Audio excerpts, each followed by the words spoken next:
Hey everybody, my guy Noah here, back with another video. This one's going to be a little bit different. This one's going to be a Lego video. So today we're going to be building this Lego NES set. This is Lego set number 71374 with 2,646 pieces. A lot of pieces. This set is amazing. The second I saw this set, I just knew I had to have it, and so my wife generously got it for me for Christmas.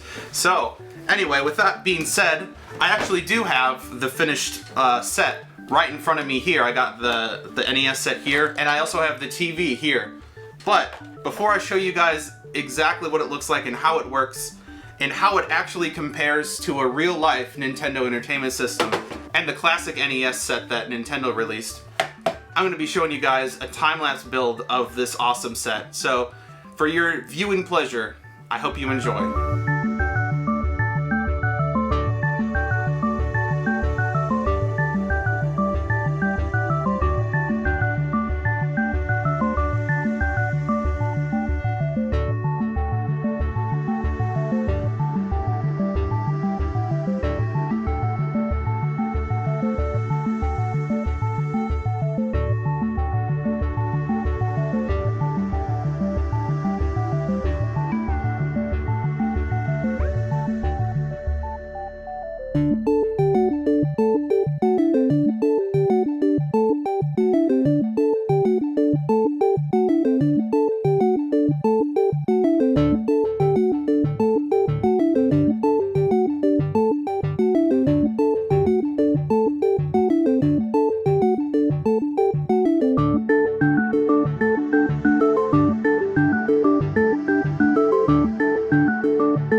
Hey, welcome back. I hope you enjoyed that little time-lapse video that I put together. So now let's go ahead and look at this thing in depth.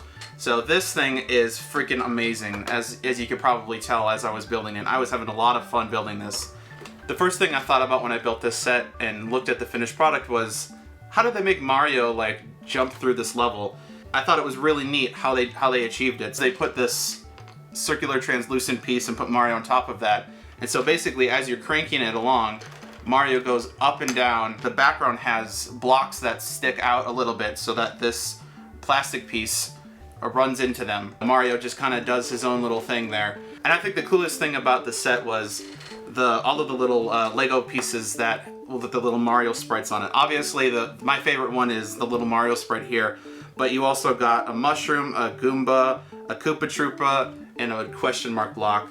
And I don't know, I just think it's really cool. Like, when would you ever imagine that you would get Lego pieces that had Mario sprites on them? Also, it's really cool too because Lego actually included extra pieces in the box as well. And while it's not stated in the manual, I'm sure what you could do is you could rearrange this level and put blocks wherever you wanted to and kind of customize your own level, which I just thought was a genius idea. Now, if we kind of ignore the Mario level here for just a second, obviously this is like an awesome 80s looking low low-tech TV, as it says down here.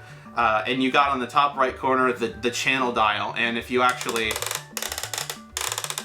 turn it, it actually sounds like one of those old dials in like an 80s TV. And so just the attention to detail here is just astounding. Like, LEGO just did such an awesome job. And you also got controls for brightness and volume and contrast, you know, on and off button, all that fun stuff. There's the obvious antenna here. It's cool because it clips to the back of the system when you don't need to use it. So I don't know, I just thought this was really a really neat attention to detail here, because obviously all TVs back in the day had freaking antennas on them. Also, you gotta love the little booty that that this TV has. I thought it was really cool too, how on the back of the TV we've got red and yellow for obviously audio and video. And then I think this on the bottom right here it's got to be S video. And then I think here is obviously where you'd plug in like the power or something.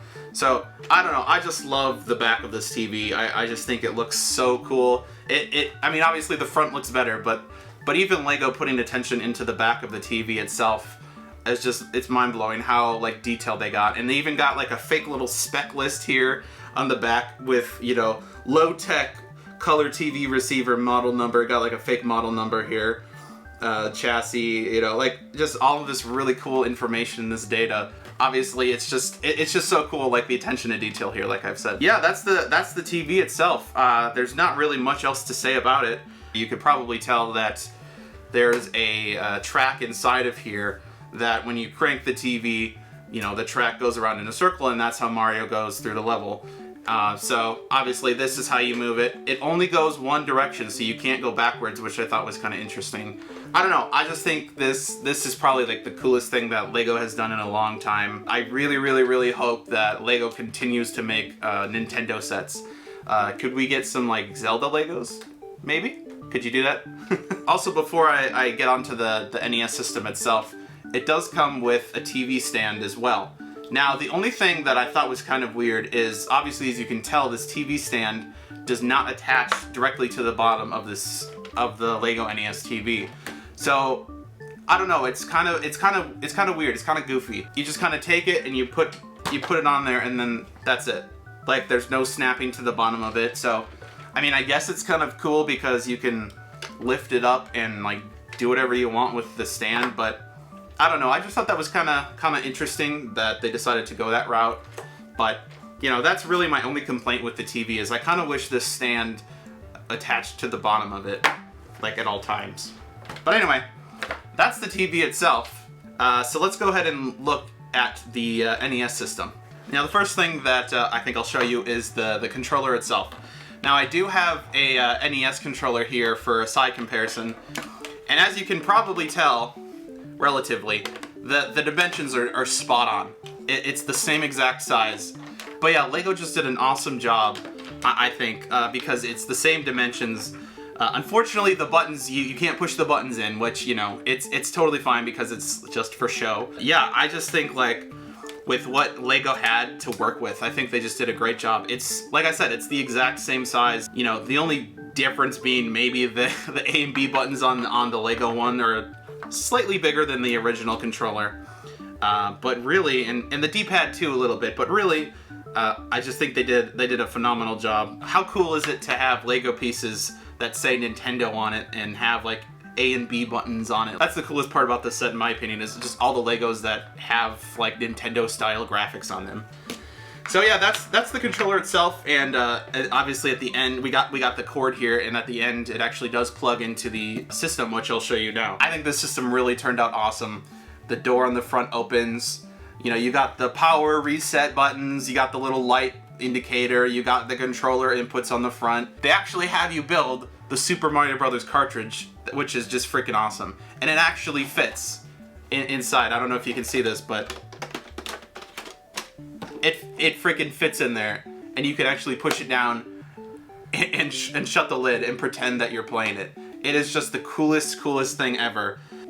You know, I just want to make like a display of this on my wall and just mount it. It's just, It's so damn cool. I just really love this. Yeah, there's really not like too much going on with this compared to the TV. I think the TV here was a little bit more intricate. But obviously you got the normal stuff on the front, and then on the side, like the normal system, you've got audio and video, so you got the red and the yellow. The coolest thing that this piece actually comes off, and you can kind of tell that there's a little Easter egg, like a little Mario level. I think this is the second level in Mario Brothers. And you can see it's near the end of the second level because you got the 3 warp pipes. Yeah, I just think that was a really cool Easter egg. And the other cool thing too is you can actually take this front cover off fairly easily, and you can kind of get a look at the inside as well. So if it ever gets jammed or you can't get the game out, it's super easy to take the lid off, take the cover off. So how does it compare though? That's what we want to know in this video, is how does it compare to an actual NES system? Well, unfortunately I do not have, you know, a TV, an 80s TV to compare this to, and obviously an 80s TV would be a little bit bigger than this, but I do have an actual real life, I know, in an NES system. But yeah, this is an actual NES set, and so you can tell, obviously, the door goes up and down, the buttons are clicky, controller inputs, you know, you got audio. Yeah, this obviously is a classic. You got the, I just love this design. You got the little grill here, whatever you want to call that. The original to the Lego model. You can see that the Lego model is a little bit smaller than the original, which is fine. I just, you know, doesn't really bother me. But honestly, you gotta say, Lego did a great job because all of the ports on the back are in the right spots on the Lego system. On the sides, they're in the right places too, with the right colors. The front, you got the 2 controller inputs. I just think Lego really embodied the magic of the Nintendo Entertainment System in Lego form, and I could not be happier with my build here. I also got here the little Nintendo Entertainment System mini, whatever they like to call it here. It's also got actual buttons and a reset switch. The controller, which is obviously here, plugs into the inputs on the front, and the only difference with this one being that you got HDMI out on the back and a DC in port on the back as well. You don't have RCA on this one. I know it's sad, but you can see obviously that compared to the Lego set, it is very small. Yeah, I just thought I would throw this in as a quick little bonus there. But yeah, I think that's gonna about wrap it up for this video, guys. I couldn't be happier with this set. I think Lego and Nintendo did a really great job of putting this together and just getting this set looking as great as it does. And I really, really hope, like I said, that they come out with more Lego sets for Nintendo characters. Like, can we get a Zelda one, please? Metroid, please? I don't know, maybe that's too much to ask, but they got Mario levels. I would just love for them to come out with more Nintendo franchises in the future. So I hope you guys enjoyed the video. I really would like to know, what do you guys think about this Lego set? Do you really think Nintendo nailed it or failed it? And I'm also curious to know what your favorite Nintendo Entertainment System game is. Obviously for me, I think my favorite's gotta be The Legend of Zelda. Can't go wrong with it. I'm just curious to know what your guys' go-to games are. So yeah, if you guys wanna just add them in the comments below, that would be awesome, and we can have a discussion down there. And also let me know if you guys would like to have any more future videos using this Lego NES set. I think it would be fun to try to put electronics in this Lego NES set and have it maybe run actual NES games? Question mark, question mark? I don't know if that's possible, but I think that would be a really, really fun project to work on. So let me know if you guys are interested in that as well. Obviously, be sure to like, comment, subscribe. Let me know how I did. If you liked it, the thumbs up button's down there. If you disliked it, that's fine too. I would love to hear your constructive criticism. And yeah, we're gonna be ramping up production on this channel from now on. You're gonna see lots more videos coming your way. I'm gonna hopefully make this a full-time gig. That's my goal here. Thank you guys so much for watching. I really appreciate a moment of your time. If I made your day better, that's what I'm here for, and you know, that means the world to me. So yeah, thank you guys for keeping it here, and be sure to check back in the future for more videos just like this one. Take care, guys.